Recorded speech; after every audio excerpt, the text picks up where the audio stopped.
We have to live within our means. We have to reduce our deficit, and we have to get back on a path that will allow us to pay down our debt.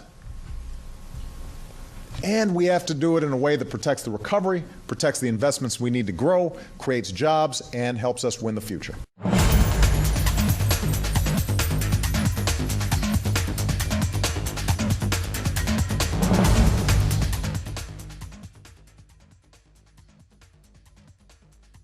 We don't have to choose between a future of spiraling debt and one where we forfeit our investment in our people and our country. To meet our fiscal challenge, we will need to make reforms. We will all need to make sacrifices. But we do not have to sacrifice the America we believe in. And as long as I'm president, we won't.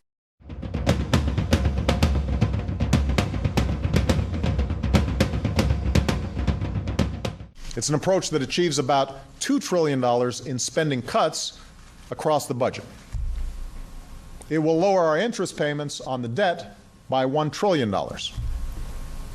It calls for tax reform to cut about $1 trillion in tax expenditures, spending in the tax code. And it achieves these goals while protecting the middle class, protecting our commitment to seniors, and protecting our investments in the future.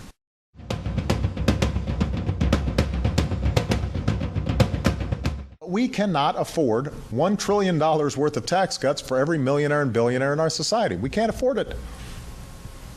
And I refuse to renew them again. At a time when the tax burden on the wealthy is at its lowest level in half a century, the most fortunate among us can afford to pay a little more. I don't need another tax cut. Warren Buffett doesn't need another tax cut. In the last decade, the average income of the bottom 90% of all working Americans actually declined. Meanwhile, the top 1% saw their income rise by an average of more than $250,000 each. That's who needs to pay less taxes?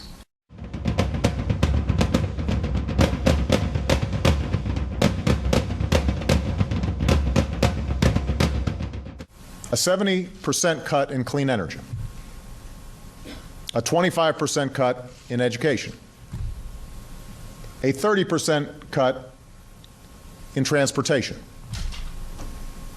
cuts in college Pell Grants that will grow to more than $1,000 per year. That's the proposal. These aren't the kinds of cuts you make when you're trying to get rid of some waste or find extra savings in the budget. These aren't the kinds of cuts that the Fiscal Commission proposed.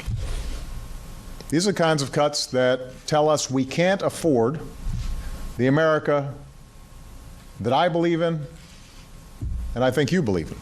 It says instead of guaranteed health care, you will get a voucher.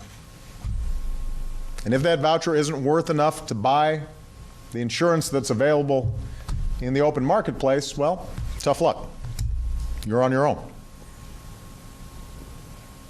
Put simply, it ends Medicare as we know it.